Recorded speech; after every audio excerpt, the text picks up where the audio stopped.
How to fix Snapchat calls. Hello guys, if you have any problem with calling on Snapchat, this tutorial is gonna help you a lot. First thing, go to the settings, go to the apps manager, and then go to Snapchat right here. Click on force stop and then go to storage. Click on clear data, click on delete. Go back and then click on the data usage here. Disable the background data like this and make sure to enable all the three options here.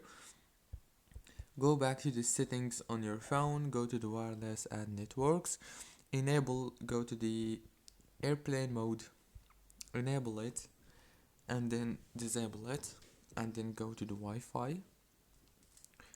You have to disable it and enable it back.